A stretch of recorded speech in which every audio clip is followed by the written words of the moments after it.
Bonjour à tous, je voudrais vous parler de Tanto Happo, qui à la base était un kata que mon père a fait pour comprendre comment utiliser son tanto sur 8 mouvements de base. Donc Tanto Happo, Tanto, Happo 8 mouvements, 8 directions. Donc c'était un kata très simple, c'était même pas un kata, on peut dire presque que c'était des séries de base, une espèce de petite routine pour travailler les différentes directions de coupe avec le couteau à l'endroit et le couteau à l'envers, lancé par la main arrière, lancé directement avec la main avant.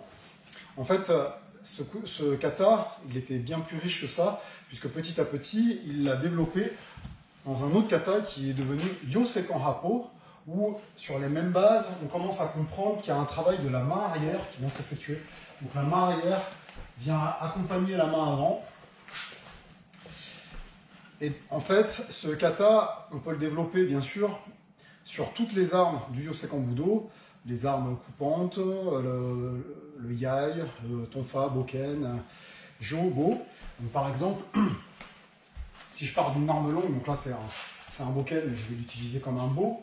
L'utilisation bo du premier mouvement, ici.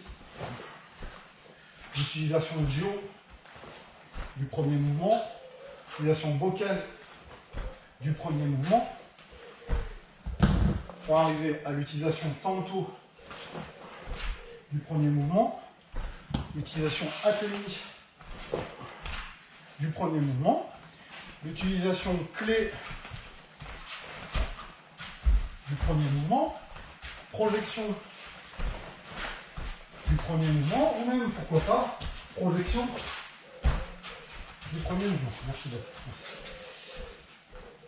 Donc moi, ce que je vous propose aujourd'hui, c'est de, quand on est tout seul, comment je peux utiliser ce kata pour améliorer mes compétences. On va voir comment on passe de Yosekan Happo à la version un peu plus sportive de combat, à la version vraiment tanto, et puis après, comment on arrive à lier le tout.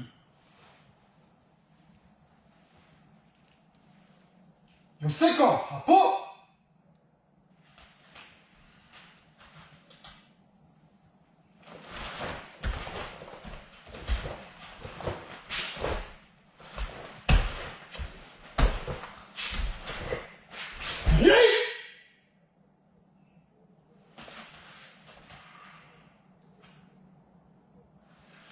Donc là, je viens de faire un côté, à vitesse à peu près normale, du kata. Et maintenant, je vais vous présenter la version plus fluide pour que vous puissiez voir le lien entre Yosekan Happo, ce que je viens de faire, et l'utilisation au combat et sportive.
Bien, et bien écoutez, je vous ai présenté Yosekan Happo vers la partie sportive point-pied, vers la partie tanto. Demain, je vous refais une petite vidéo avec l'application A2. Donc il y aura une partie qui sera présentée par Jean-François Demoulin, qui est l'initiateur du développement de la partie A2 sous forme de couteau. Et on vous présentera également l'utilisation A2 pour le combat. À demain!